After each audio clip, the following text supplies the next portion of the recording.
Well, that's good, YouTube land. I'm still pissed about them legs. I don't even know if these knees will stand up. Well, stand up. At all, so.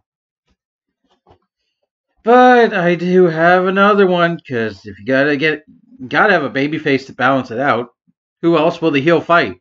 And it's only freaking Dustin Rhodes. Yeah, seriously. I'm surprised at this point they haven't made a figure of QT Marshall. So, call him the natural, call him Gold Dust, call him Seven, probably don't call him that. Call him Black Rain, probably don't call him that either. Call him the artist formerly known as Gold Dust.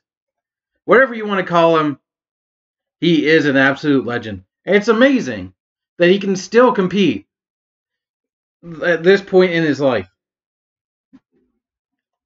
Like, even at the high level, at a high level, like, it's amazing the fact, and also the fact that he had to go through so many personal life issues that I'm not going to mention, just to kind of get to AEW. But yeah, we have a similar package to the one for Penta, only with a picture of Dustin Rhodes, obviously inspired by Goldust, only giving it his I guess his own flair. His version is he's an homage to himself. Only Dustin Rhodes and probably Mick Foley have had so many different character changes that they could be homages to themselves. And on the back, apparently this outfit is from a random episode of Dynamite in October of 2019. Oh yes, Boston. They did the AEW Dark as well from Boston, I believe, around that same time. But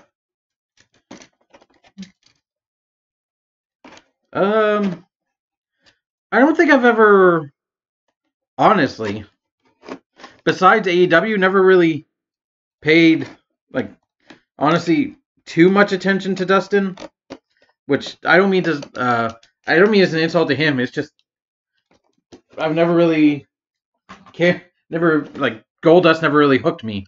Black Rain was hilarious. I remember him in Relic because it was killer, but in reverse.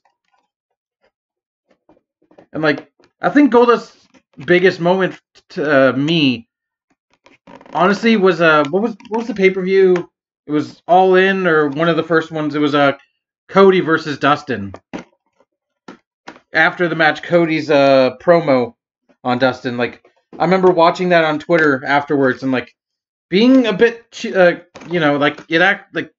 it was such a good promo, like it made me like tear up a bit, like how well, and also due to the fact that WWE horribly botched a Goldust and Cody Rhodes storyline, and then turned Cody into Stardust and all that crap. So it's like it was a lot better. Well, it was a lot better than WWE ever wanted to do, and it's just the promo was like, I don't know, just it made me well up. Like, admittedly, I felt the emotion Cody wanted me to, so it was a well done moment.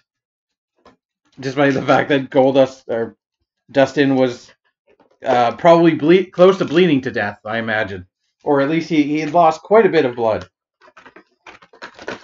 So nowadays he's just kind of a regular feature. Just I see him on Dark. I see him on the occasional Dynamite I can catch. Honestly, today, or I guess yesterday, I watched the most recent episode of Dynamite. Well, at the time of this recording, which is the 25th of March, I watched the previous episode. While he wasn't on it, he's still a fixture on TV. So, no accessories, unfortunately. Doesn't even have a hand with a pose, but I don't trust these knee joints anymore. I'm going to be very careful with them.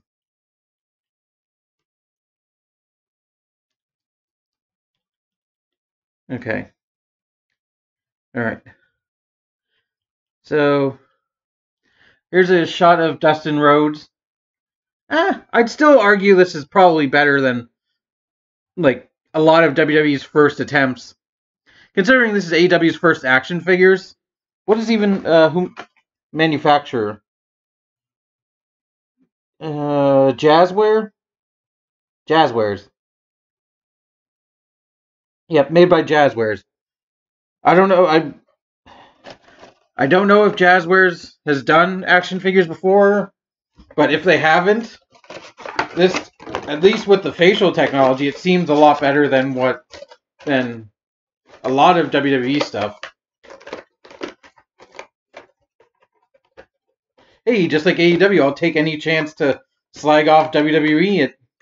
I can get. I kind of hilariously, I want the Jon Moxley figure just so we can beat up my Dean Ambrose figure that I got and never actually reviewed. Because the last two action figures from WWE I got were Seth Rollins and Dean Ambrose, and I never actually reviewed them. I don't even think I have the packaging for them anymore. It's kind of a case where I just forgot about reviewing WWE figures, and I kind of lost interest in collecting them. But I do find it amusing that he only paints like a quarter of his head, which is actually accurate to his face paint right there. Now, obviously, they can't get anything semblant hair texture, so it kind of looks like he's painted in like white paint on the top of his head, but I'd say that's a bit too much to ask for. And he's kind of giving me that Kane vibe, like the mismatched eyes, but like it's honestly just because of one side of his face is sort of squinting, it feels, and the other is with eyes wide open. So, other than that, yeah, he's in a body suit, his usual wrestling attire now. It does say natural on the back, which is a nice touch. You've got also a variety of tattoos. I'm trying to read what that says.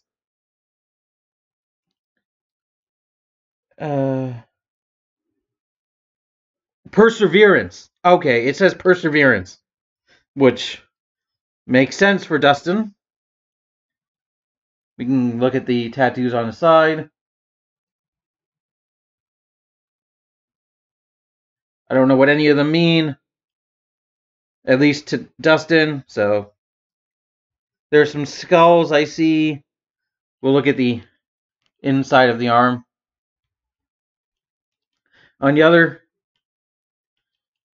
he's got a woman's face and lots of her hair, with looks like a heart made out of rose stems, like thorny stems, which is cool. I think it probably it has some letters in it, which I don't know if stand for Dustin, like his wife. I believe he's had at least more than one wife because he was. We're not going to get into Dustin's personal life, but we are going to talk articulation. So the head is on a ball joint. A little bit more movement than Penta, because Penta had his mask that kind of got in the way. Side to side, that far up, that far down. Swivel here. Shoulder swivel. Ooh, that loud ratcheting.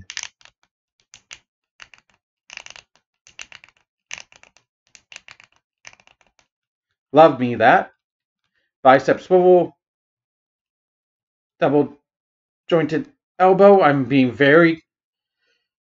trying to be very careful because I really don't want Dustin to break.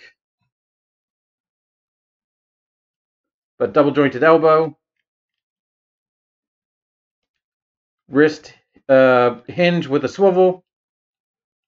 He's got gloves on. One has, I guess it's supposed to represent his duality because he can no longer legally be Goldust, but he's also himself, but he's, I guess, paying homage to Goldust in red. Occasionally he does. Most of the time he does in blue now, but I don't think he's never actually worn gold because I think that'd be a bit too on the nose.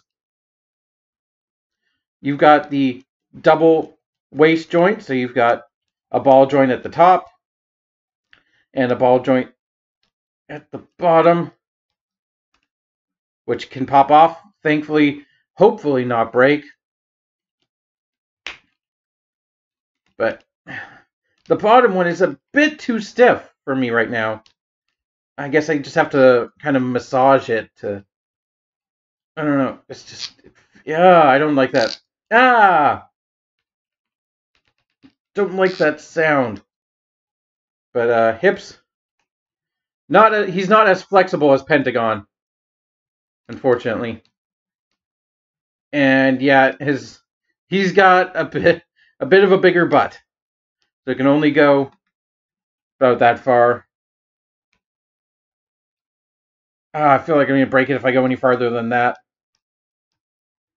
Outward. Full swing. You do get... It's actually a bit of a ball joint. Yeah. Ball jointed hips. Thigh swivel. Which breaks up the sculpt on his pants. The double jointed knees, which I am now unreasonably careful with.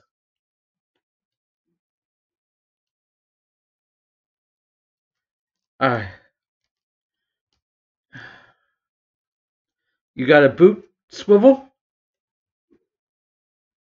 and a toe bend along with an ankle pivot, which goes about that far and that far. No real... I guess the boot rotation is where you get the swivel. So, yep. They've also got peg holes in the bottom of his feet. Does Penta have that? Yes. Penta has that in his...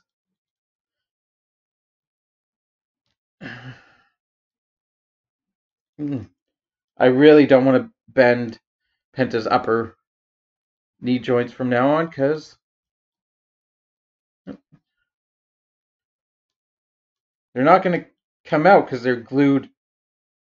They're glued in there, but again, be wary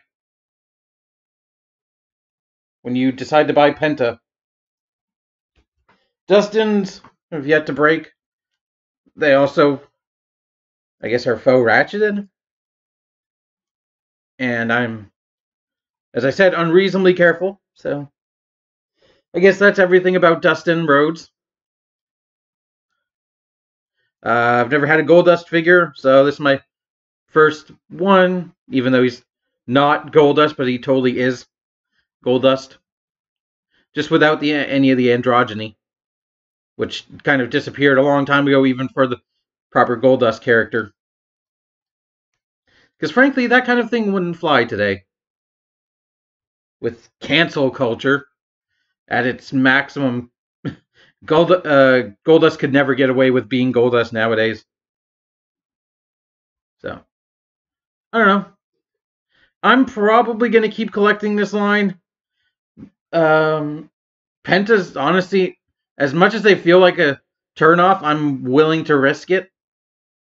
Just because if Goldust broke right away, then that would be like the immediate thing. But if it's just a case of maybe that mold is wrong, I'm still willing to check out Phoenix and Hangman Adam Page and MJF just so we can get his ass kicked all the time. Ooh, something I just noticed.